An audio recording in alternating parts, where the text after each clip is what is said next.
아버지, 맨날 집에만 계시지 말고 일이라도 찾아보세요. 퇴직한 아버지 10명 중 8명이 듣는 말입니다. 새벽 6시 습관처럼 일어났지만 갈 곳이 없어서 거실 소파에 멍하니 앉아 있습니다. 아내는 바쁘게 아침 준비를 하고 텔레비전에서는 아침 뉴스가 나오지만 귀에 들어오지 않습니다. 저도 그랬습니다. 퇴직하고 나서 석 달 동안 내가 정말 쓸모없는 존재가 된 건 아닌가 싶었습니다. 하지만 놀라운 사실을 발견했습니다. 퇴직 후에도 억지로 일하는 시니어의 평균 수명이 여유롭게 노는 시니어보다 무려 7년이나 짧다는 겁니다. 반대로 놀 줄 아는 분들은 건강해지고 가족과도 더 가까워집니다. 그런데 우리는 왜 아직도 놀면 안 된다는 생각에 사로잡혀 스스로를 괴롭히고 있을까요? 오늘 이 영상에서는 60 이후에 놀아야 하는 진짜 이유와 어떻게 놀아야 인생이 달라지는지 말씀드리겠습니다. 3개월 전까지만 해도 매일 허전해하던 67세 김철수 씨가 지금은 어떻게 손주들과 웃으며 지내게 되었는지 그 변화의 비밀을 공개합니다. 구독과 좋아요, 그리고 알림 설정까지 해주시면 앞으로 더 좋은 이야기를 계속 만들어가는데 큰 힘이 됩니다. 제가 아는 64세 박정호 씨 이야기부터 들려드릴게요. 이분은 35년 동안 한 회사에서 성실하게 일하셨습니다.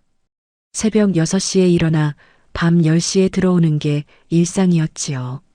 퇴직금도 넉넉하게 받고 아파트 한 채도 있으니 경제적으로는 큰 걱정이 없었습니다.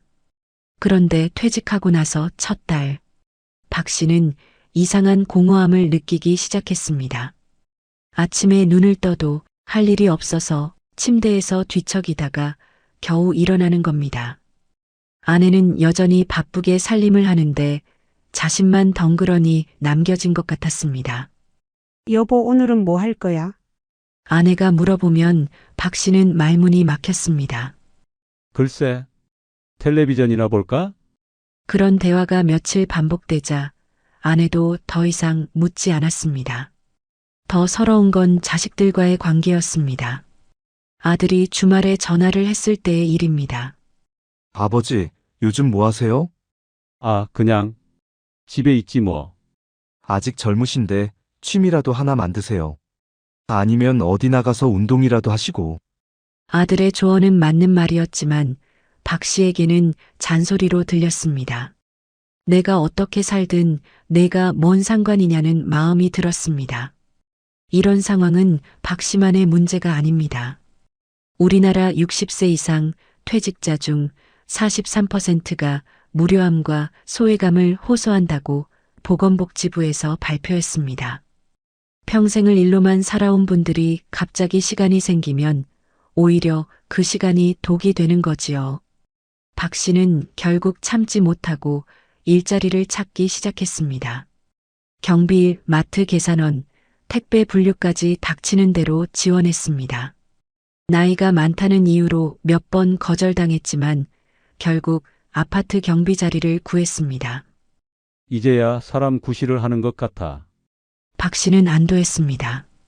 매일 아침 7시에 나가서 저녁 7시에 들어오니 예전 직장 생활 같은 패턴이 생겼습니다. 월급은 예전의 3분의 1도 안 되지만 그래도 일하는 사람이라는 정체성을 되찾은 것 같았습니다. 하지만 문제는 몸이었습니다. 서서 일하는 시간이 길어지니까 다리가 붓고 허리도 아파오기 시작했습니다. 그래도 박 씨는 참았습니다. 이 나이에 놀고 먹을 수는 없잖아라는 생각으로 버텼습니다.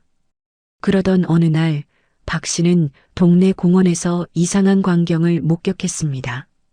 자신과 비슷한 나이의 사람들이 모여서 웃으며 기타를 치고 있었습니다. 그중 한 분은 박 씨가 아는 이웃 68세 최영수 씨였습니다. 최 씨 아니세요? 여기서 뭐 하세요? 박 씨가 다가가자 최 씨는 환하게 웃었습니다.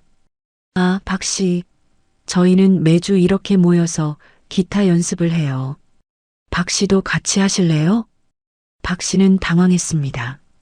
최 씨는 자신처럼 퇴직한 지 얼마 안 된 사람인데 어떻게 이렇게 여유롭게 지낼 수 있을까요?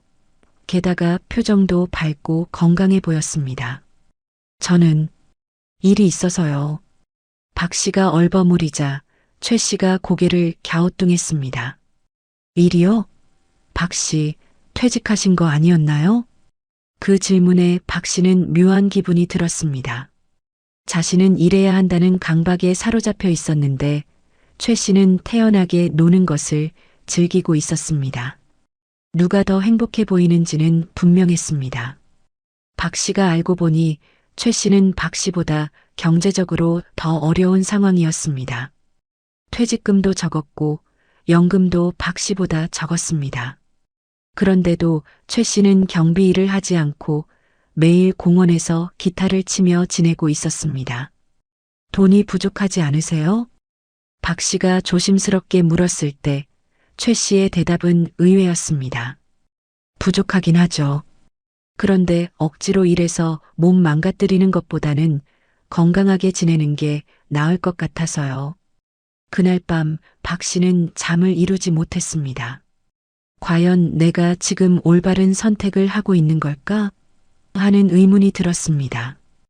혹시 여러분도 박 씨와 비슷한 고민을 해보신 적 있으신가요?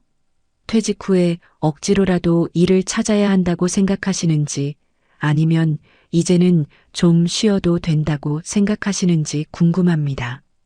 박 씨 같은 분들이 왜 이렇게 불안해할까요? 단순히 돈이 부족해서일까요? 아닙니다. 더 깊은 이유가 있습니다. 첫 번째 이유는 우리가 평생 일하는 존재로만 살아왔기 때문입니다. 어려서부터 공부 열심히 해서 좋은 회사 들어가야 한다. 취직해야 사람 노릇한다는 말을 귀에 못이 박히도록 들으며 자랐습니다. 그렇게 수십 년을 달려왔는데 갑자기 일을 멈추면 내가 누구인지 정체성 자체가 흔들립니다. 저도 그랬습니다. 퇴직 후 처음 몇 달 동안 사람들이 요즘 뭐 하세요? 라고 물으면 대답할 말이 없어서 민망했습니다. 그냥 놀고 있다고 말하기엔 왠지 부끄러웠거든요. 마치 일 안 하는 사람은 쓸모없는 사람이라는 낙인이 찍힐 것 같았습니다. 두 번째 이유는 사회적 시선입니다. 한국 사회는 특히 노는 사람을 곱게 보지 않습니다. 놀고 먹는다, 백수다라는 말로 사람을 평가합니다. 그러니 퇴직 후에 여유를 즐기려고 해도 주변 눈치가 보입니다. 아직 젊은데 뭐라도 해야지라는 말이 은근한 압박이 되는 겁니다. 실제로 제 지인 중에 이런 분이 있었습니다. 퇴직하고 나서 매일 등산을 다니며 건강을 챙기고 있었는데 동네 사람들이 저 사람은 맨날 놀기만 한다며 수군거리더라는 겁니다. 그 말을 들은 후로 등산 가는 것도 눈치가 보여서 결국 다시 아르바이트를 시작했다고 하더군요. 세 번째 이유는 세대 차이입니다. 자식 세대는 이미 자기들 삶이 바쁩니다. 부모에게 그냥 쉬세요라고 말은 하지만 정작같이 시간을 보내주지는 않습니다. 그러면 시니어들은 나는 이제 필요 없는 존재구나라는 외로움을 느끼게 됩니다. 이때 다시 일터로 나가면 적어도 누군가에게 필요한 사람이라는 느낌을 받을 수 있으니까요. 여기에 경제적 배경도 있습니다. 한국보건사회연구원 자료에 따르면 65세 이상 인구 중 무려 60%가 여전히 경제활동을 하고 있습니다. 이는 OECD 평균 13.1%보다 5배 가까이 높은 수치입니다. 연금만으로는 생활이 빠듯하니까 어쩔 수 없이 일을 계속하는 겁니다. 그런데 여기서 중요한 건 많은 분들이 단순히 생계 때문만이 아니라 일하지 않으면 불안하다는 심리적 이유로 일을 찾는다는 겁니다. 마음속 깊은 곳에 놀면 안 된다는 믿음이 뿌리 박혀 있는 거지요. 문제는 이렇게 억지로 일을 계속하면 건강을 잃는 악순환에 빠진다는 겁니다. 실제로 70대 이후에도 육체 노동을 하는 분들의 만성질환 발생률이 충분히 쉬는 분들보다 2.3배 높다는 연구 결과가 있습니다. 돈 벌려고 일했는데 병원비로 다 나간다는 자조적인 말이 괜히 나온 게 아닙니다. 한편으로는 문화적 배경도 무시할 수 없습니다. 우리 세대는 놀 줄을 배우지 못했습니다. 어려서부터 놀면 망한다는 말을 들으며 자랐기 때문에 퇴직 후에 시간이 생겨도 어떻게 보내야 할지 모르는 겁니다. 낚시, 등산 정도 외에는 시도조차 못합니다. 내 나이에 무슨 새로운 걸 배우냐는 생각이 발목을 잡습니다. 더 심각한 문제는 가족 내에서도 갈등이 생긴다는 겁니다. 퇴직한 남편이 하루 종일 집에 있으니까 아내는 스트레스를 받습니다. 당신 때문에 내 생활 패턴이 다 깨졌다며 불만을 토로하는 부부도 많습니다. 그러면 남편은 더욱 위축되고 괜히 집안일에 간섭하다가 쓸데없는 잔소리 말라며 싸우기 일쑤입니다. 결국 문제의 뿌리는 이겁니다. 놀면 안 된다. 이래야 가치 있는 사람이다라는 믿음이 우리를 올가매고 있다는 거지요. 하지만 아이러니하게도 바로 이 믿음이 노년을 가장 불행하게 만드는 주범입니다. 저는 퇴직 후 처음 6개월 동안 이런 생각에 시달렸습니다. 내가 이렇게 놀고 있어도 되나? 사람들이 나를 어떻게 볼까? 그런데 어느 날 문득 이런 질문이 떠올랐습니다. 내가 꼭 뭔가 해야만 존재 가치가 있는 걸까? 그냥 건강하게, 행복하게 사는 것도 충분히 의미 있는 일 아닐까? 그 질문 하나가 제 마음을 뒤흔들었습니다. 그리고 이제야 깨달았습니다. 60년 넘게 달려온 인생에서 이제는 숨 좀 고르며 걸어도 된다는 걸요. 여러분도 혹시 이런 생각 해보신 적 있으신가요? 나도 이제는 좀 쉬어도 되지 않을까? 하면서도 바로 다음 순간 아니야. 그러면 안 되라며 스스로를 막은 경험 말입니다. 바로 그 순간이 우리를 불행하게 만드는 분기점입니다. 사람 마음이 그렇습니다. 머리로는 이제는 좀 놀아야겠다 하면서도 막상 마음은 불안해서 못 놉니다. 마치 숙제를 안 한 아이처럼 괜히 죄책감이 밀려오지요. 제 옆집에 사는 66세 김동철 씨 이야기를 해드릴게요. 이분은 퇴직 후에도 매일같이 일거리를 찾아 나섰습니다. 새벽 4시에 일어나 택배 분류 작업을 하고 오후에는 마트에서 카트 정리를 했습니다. 저녁에는 아파트 경비일까지 했으니까 하루에 3개 일을 한 셈입니다. 놀면 병난다는 말을 입버릇처럼 하면서 말이죠. 그런데 1년이 채 지나지 않아 쓰러졌습니다. 과로와 고혈압이 겹쳐 뇌졸중이 온 겁니다. 병원 침대에 누워서 김 씨는 이런 말을 했습니다. 내가 좀 쉬었더라면 이렇게까지 되진 않았을 텐데. 이런 사례는 너무나 많습니다. 건강보험공단 통계에 따르면 70세 이상 고강도 노동자의 10명 중 4명이 만성질환으로 꾸준히 치료를 받고 있다고 합니다. 놀지 못하고 계속 몸을 혹사한 결과지요. 결국 돈을 벌어도 병원비로 다 쓰이고 삶의 질은 바닥으로 떨어집니다. 반대로 노는 걸 결심한 사람들도 갈등은 있습니다. 처음에는 가족들의 반대에 부딪히죠. 아버지, 아직 건강하신데 뭐라도 하셔야죠. 엄마, 그냥 집에서 드라마만 보지 말고 취미라도 하세요. 이런 소리를 들을 때면 내가 정말 잘못된 건가 하고 흔들립니다. 그래서 즐겁게 놀다가도 죄책감이 올라와 다시 움츠러들곤 합니다. 제가 잘 아는 64세 이순자 씨가 그랬습니다. 퇴직하고 나서 서예를 배우기 시작했는데 정말 재미있어 했습니다.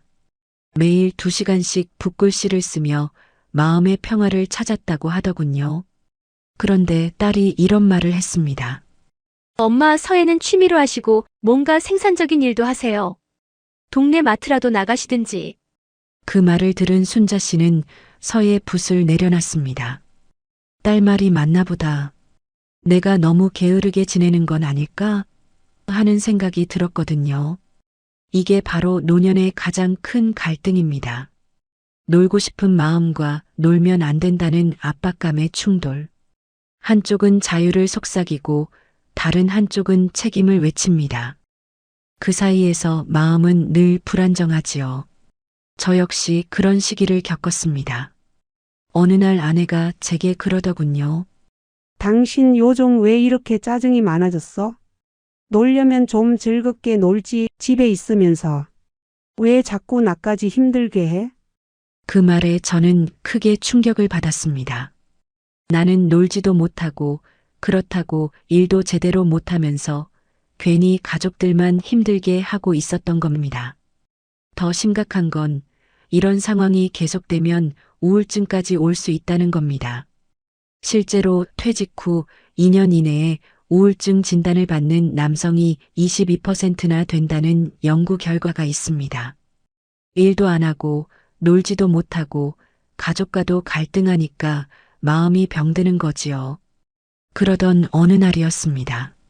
마당에 앉아 멍하니 하늘을 바라보고 있는데 문득 이런 생각이 들었습니다.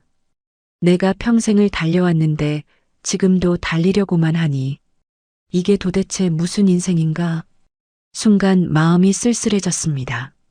내가 뭘 위해 살았는지 앞으로 어떻게 살아야 할지 알 수 없었죠.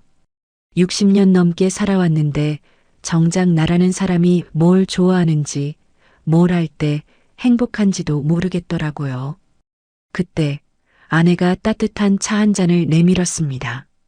말 한마디 없이 그냥 옆에 앉아 있더군요. 30년 넘게 함께 살아온 부부지만 이렇게 조용히 앉아 있는 게 언제만인지 기억도 안 났습니다.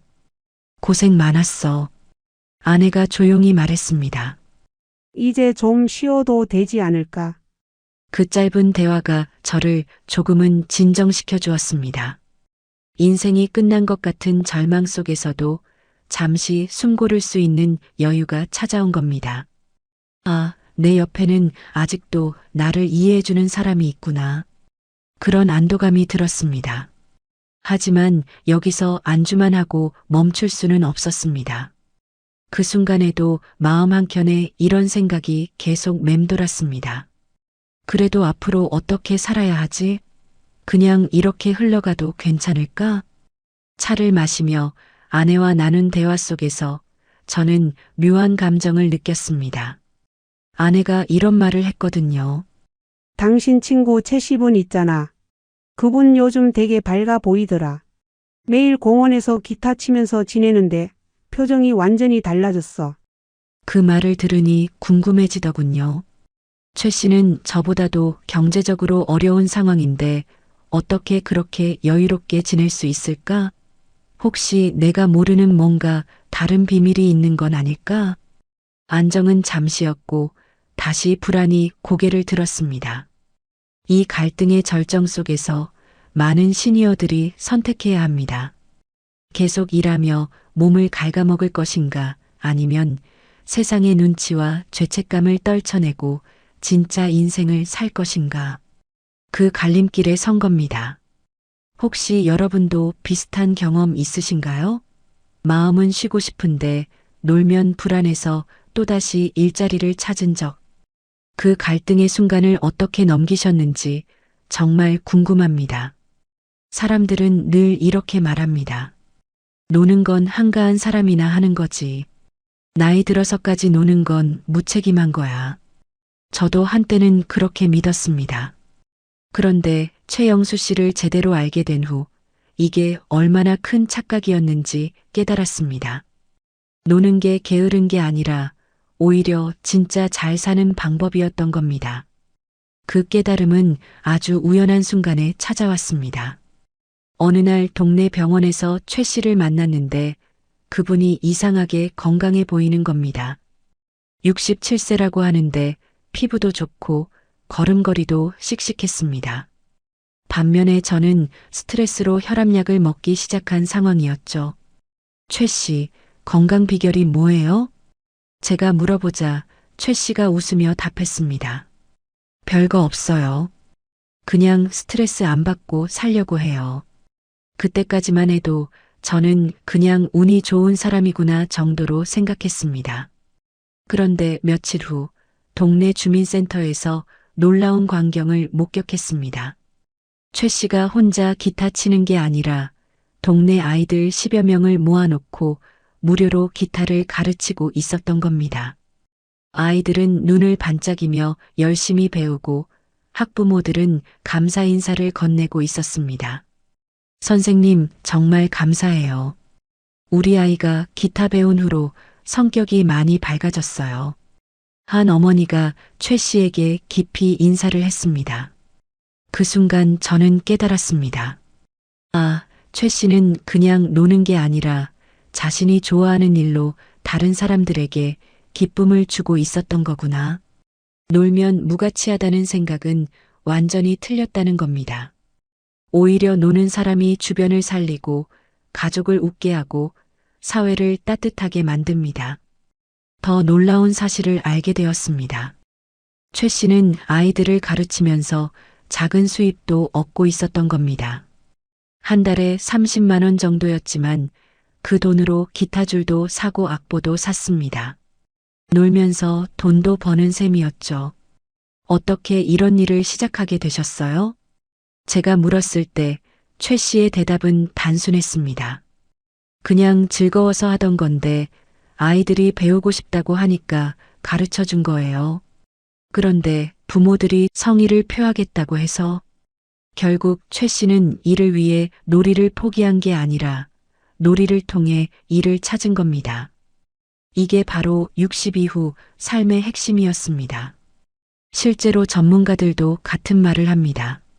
서울대 노년학 연구팀의 조사에 따르면 65세 이상 중 여가 활동을 적극적으로 즐기는 사람이 억지로 경제 활동을 하는 사람보다 삶의 만족도가 2.4배 높았습니다. 게다가 건강 지표도 더 나았습니다. 혈압, 스트레스 수치, 우울증 위험까지 모두 낮게 나왔습니다. 다시 말해 노는 것이야말로 최고의 건강보험이었던 겁니다. 그런데 왜 사람들은 이 진실을 외면했을까요? 이유는 간단합니다. 평생을 일만 하며 살았기에 놀 줄을 몰랐던 겁니다. 노는 게 무슨 쓸모냐는 고정관념이 우리를 속여온 거지요. 하지만 이제는 분명히 말할 수 있습니다. 60 이후에 노는 건 게으름이 아니라 지혜라는 것을요. 우리 세대가 젊었을 때는 먹고 사는 게 우선이었습니다. 일하지 않으면 굶어야 했습니다. 하지만 지금은 다릅니다. 기본적인 의식주는 해결되어 있고 의료나 복지도 예전보다 훨씬 나아졌습니다. 그럼에도 불구하고 여전히 우리는 스스로를 일에 묶어두고 있습니다. 사실은 이제야 비로소 마음껏 놀아도 되는 시대가 된 건데도 말입니다. 더 놀라운 진실이 있습니다. 제가 최 씨를 통해 알게 된 건데 놀다 보면 오히려 사람들이 먼저 다가온다는 겁니다. 최 씨에게는 매주 새로운 제안이 들어옵니다. 동네 행사에서 기타 연주 부탁, 다른 동네에서 강의 요청, 심지어 유튜브 채널 개설 제안까지 받았다고 합니다. 일을 찾아다니던 때보다 지금이 훨씬 바빠요. 최 씨가 웃으며 말했습니다. 그런데 이건 스트레스가 아니라 기쁨이에요. 저는 어느 날 제 손주에게 이런 말을 들었습니다. 할아버지, 맨날 집에만 있지 말고 저랑 놀아요. 그 순간 깨달았습니다. 아, 내가 일한다고 바쁘다고 하던 시절에 놓쳤던 게 바로 이거구나. 돈이 아니라 이 아이와 함께 웃는 시간. 그게 진짜 남는 거였다는 걸. 최 씨 같은 분들을 더 찾아보니 공통점이 있었습니다. 모두 하고 싶은 것부터 시작했다는 겁니다. 해야 할 것이 아니라 하고 싶은 것 말이에요. 그러다 보니 자연스럽게 사람들이 모이고 인정도 받고 때로는 수입까지 생기는 거였습니다. 혹시 여러분도 비슷한 경험 있으신가요? 쓸데없는 시간이라 여겼던 순간이 나중에 돌아보니 가장 소중했던 순간이었던 경험 말입니다. 아니면 좋아하는 일을 하다가 뜻밖의 기회가 온 경험도 있으실 텐데요. 이제는 분명히 말씀드릴 수 있습니다. 노는 것이야말로 인생을 지키는 가장 큰 힘이라는 거요. 그리고 60 이후의 놀이는 단순한 시간 때우기가 아니라 진짜 삶을 되찾는 일이라는 것을 말입니다. 그럼 이제 어떻게 놀아야 할까? 아마 이 질문이 가장 궁금하실 겁니다. 막연히 노는 게 좋다는 건 알겠는데 구체적으로 뭘 어떻게 해야 할지 막막한 거지요. 저도 처음에는 그랬습니다. 나이 들어 무슨 놀이냐 하며 그냥 TV 앞에 앉아 시간을 흘려보내곤 했습니다. 그런데 최 씨와 여러분들을 보면서 깨달았습니다. 노는 것도 요령이 있더군요.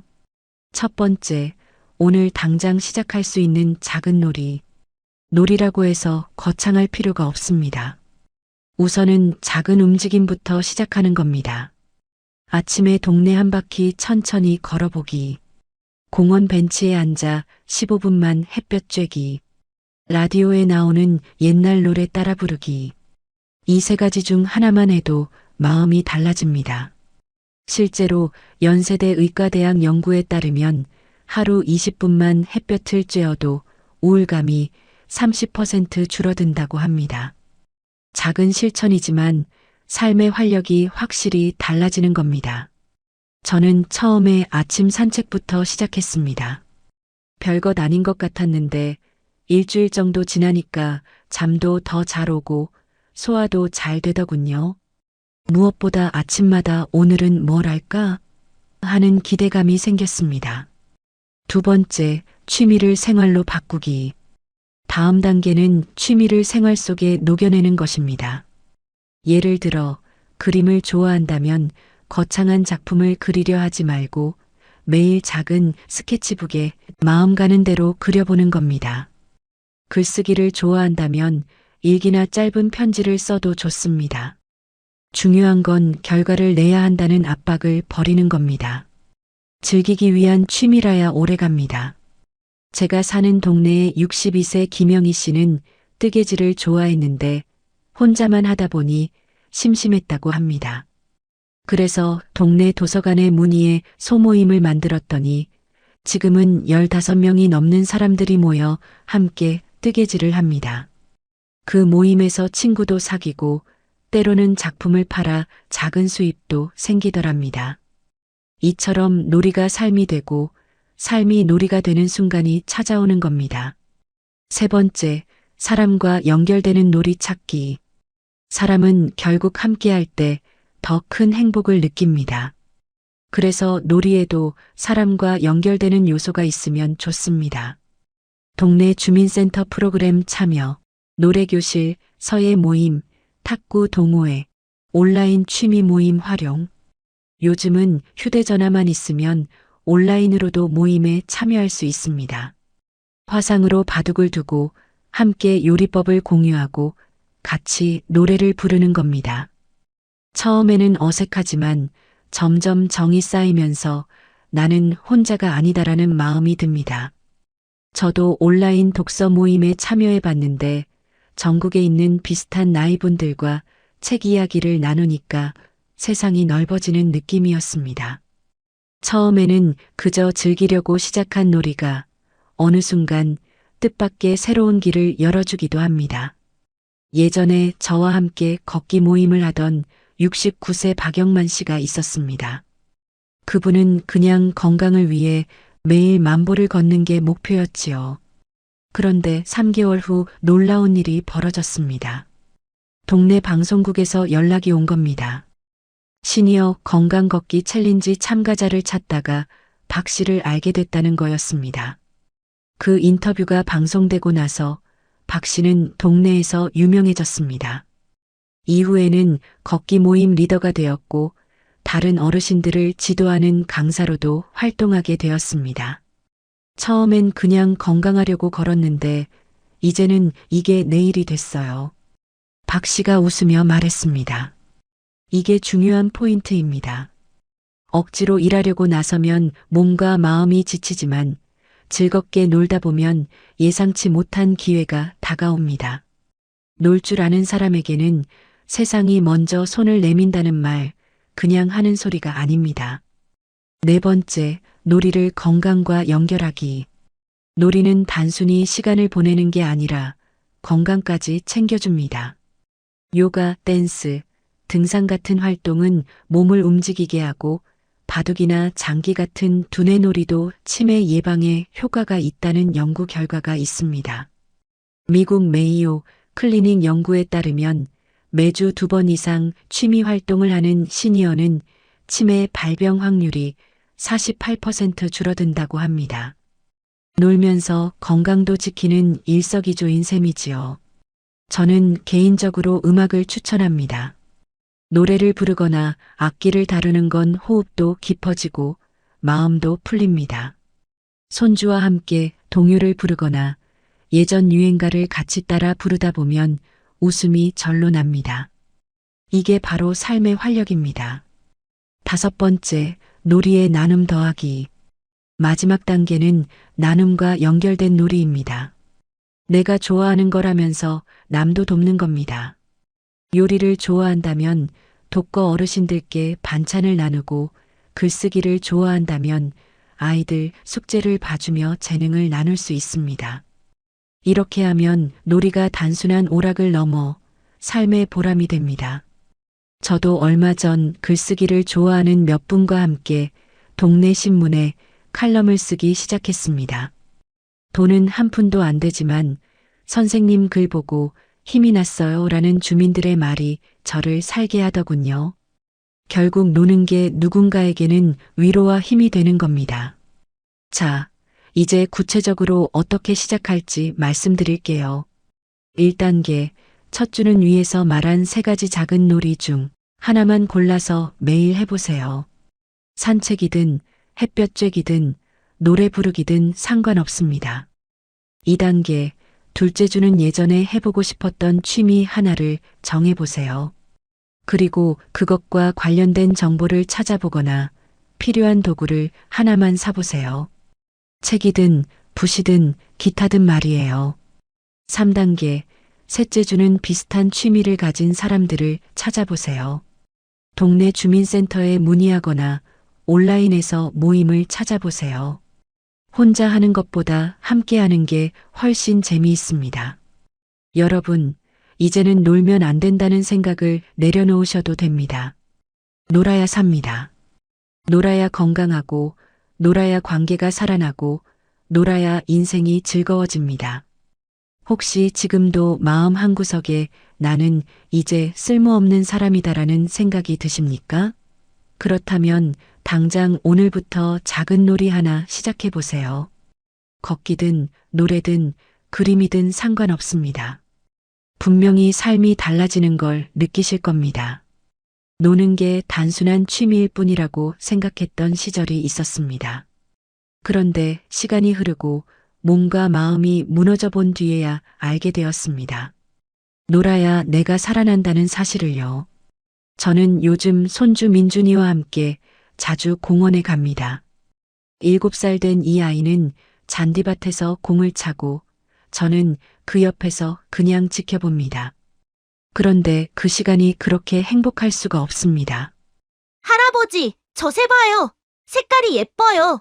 민준이가 손가락으로 가리키며 소리칩니다. 정말 예쁘네. 할아버지는 처음 보는 새구나. 제가 대답하자 민준이는 더욱 신나합니다. 우리 집에 가서 새 그림 그려요. 그 순간 깨닫습니다. 아, 인생은 결국 이런 거였구나. 젊을 때는 돈 벌고 집 사고 명함에 직책이 붙는 게 전부인 줄 알았는데 결국 남는 건 이런 웃음과 함께하는 순간이었습니다. 손주가 넘어지면 달려가 손을 잡아 일으켜주고 아이가 웃으면 저도 따라 웃게 됩니다. 그 자연스러운 교감 속에서 제가 다시 살아나는 걸 느낍니다. 60년 넘게 달려온 인생에서 이제야 진짜 사는 맛을 알게 된 거지요. 얼마 전에 아내가 이런 말을 했습니다. 당신이 예전보다 훨씬 좋아졌어. 예전엔 늘 화내고 피곤해 하더니 요즘은 얼굴이 환해졌어. 그 말을 듣는 순간 가슴이 뭉클했습니다. 노는 게 단순히 제 기분만 바꾼 게 아니라 가족의 얼굴까지 바꿔놓은 겁니다. 집안 분위기도 달라졌습니다. 예전에는 제가 집에 있으면 왠지 무거운 기운이 감돌았는데 지금은 웃음소리가 더 많이 납니다. 동네에서도 비슷한 변화를 목격했습니다. 서예 모임에서 만난 71세 조정수 씨가 있었는데 처음 만났을 때는 정말 무뚝뚝한 분이었습니다. 인사를 해도 고개만 까딱하고 말수도 거의 없었죠. 그런데 몇 달 꾸준히 붓을 잡더니 표정이 달라지기 시작했습니다. 서예 작품을 보여주며 수줍게 웃고 모임 사람들에게 농담도 던지기 시작했습니다. 어느 날 그가 제게 조용히 말했습니다. 내가 평생 이렇게 마음 편하게 웃어본 게 얼마만인지 모르겠어. 그의 눈가에 살짝 눈물이 맺혔습니다. 붙잡고 글자 쓸 때만큼은 아무 생각 없이 집중하게 되더라고. 그게 이렇게 좋은 줄 몰랐어. 조 씨의 부인도 놀라워했습니다. 남편이 집에 와서 오늘 뭐 썼는지 자랑하고 다음엔 뭘 써볼지 얘기해요. 결혼 40년 만에 처음 보는 모습이에요. 이런 변화를 보면서 저는 확신하게 되었습니다. 놀이는 단순한 소일거리가 아니라 사람의 마음을 되살리고 관계를 회복시키는 힘이라는 거리요. 일로는 내 존재를 증명할 수 있지만 놀이로는 내 삶을 즐길 수 있다는 걸 저도 이제야 깨달았습니다. 증명하는 삶에서 즐기는 삶으로. 이 변화야말로 60 이후 인생의 가장 큰 선물입니다. 퇴직 후 처음 몇 년은 내가 무엇을 해야 하나? 를 고민했습니다. 그런데 지금은 내가 무엇을 즐길까? 를 생각합니다. 그 작은 관점의 변화가 삶 전체를 바꿔놓았습니다. 어제는 손주와 함께 색종이로 학을 접었습니다. 아이는 삐뚤빼뚤하게 접고 저는 그걸 보며 웃었습니다. 그 순간 저는 깨달았습니다. 완벽한 학을 만드는 게 중요한 게 아니라 함께 웃으며 접는 그 시간이 소중한 거구나. 30년 전 직장에서 받았던 표창장은 이제 서랍 어딘가에 들어있지만 어제 손주와 함께 접은 색종이 학은 제 책상 위에 놓여 있습니다. 무엇이 더 가치 있는 건지 이제는 확실히 압니다. 혹시 여러분도 이런 순간이 있으셨나요? 무심코 웃다가 아, 이게 진짜 사는 거구나 하고 느꼈던 순간 말입니다. 일에 매여 살던 시절에는 놓쳤지만 여유가 생긴 지금에서야 발견한 작은 행복들. 그렇다면 이미 답을 알고 계신 겁니다.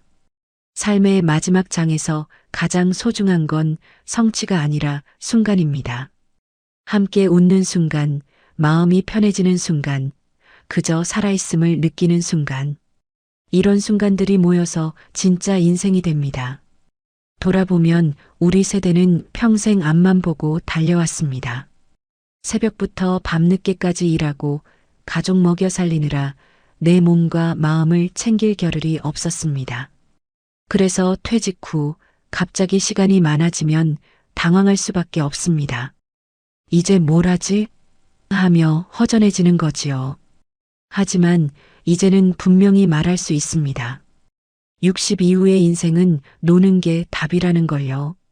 돈을 더 벌지도 못하고 명예를 쌓지도 못하지만 대신 웃음을 얻고 건강을 얻고 사랑을 얻습니다. 결국 남는 건 그뿐이더군요.